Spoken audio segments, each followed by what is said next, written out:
আমরা এই মুহূর্তে দেখতে পাচ্ছি বেলডাঙ্গা স্টেশন এবং সেই বেলডাঙ্গা স্টেশনে আরপিএফ এর যারা রয়েছেন কর্মীরা আধিকারিকরা তারা কিন্তু একেবারে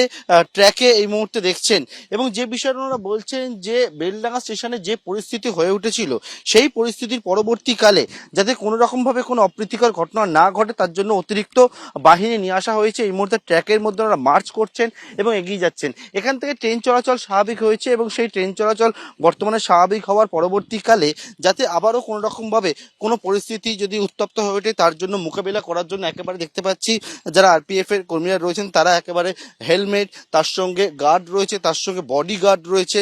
বন্দুক রয়েছে, টিয়ার সেল রয়েছে, সেই সবটা নিয়ে কিন্তু তারা একেবারে যে ট্র্যাক মার্চ সেটা কিন্তু করছেন। এবং এই যে বেলডাঙ্গা স্টেশনে বিভিন্ন যে রেল গেটগুলো রয়েছে সেই রেল গেট সহ যে অন্যান্য যে জায়গাগুলো রয়েছে সেই সমস্ত জায়গায় একেবারে ট্র্যাকে তারা মার্চ করছেন এবং যে জায়গায় দেখছেন যে কোনো রকমভাবে কোনো ভিড়, কোনো অপ্রীতিকর কোনো জমায়েত যাতে ঘটনা না ঘটে তার জন্য কোনো জমায়েত যাতে না হয় সেই দিকটার উপর নজর দিচ্ছে। অন্যদিকে আজকে দেখলাম যে একেবারে যারা আধিকারিক রয়েছেন আরপিএফে তাদের সঙ্গে বিএসএফ এর আধিকারিকরা তারাও এলেন এবং এলাকার কি পরিস্থিতি রয়েছে সেই বিষয়ে কিন্তু খোঁজ খবর নিতে দেখলাম আমরা। এবং এই মুহূর্তে একেবারে যে বেলডাঙ্গা স্টেশন সেখানে আরপিএফ যারা রয়েছেন আধিকারিকরা রয়েছেন, আরপিএফ এর অফিসাররা রয়েছেন তারা এই মুহূর্তে কিন্তু এখানে ট্র্যাকের ওপর দিকে একেবারে মার্চ করে গোটা যে চত্বর সেই দিকটা নজর রাখছেন।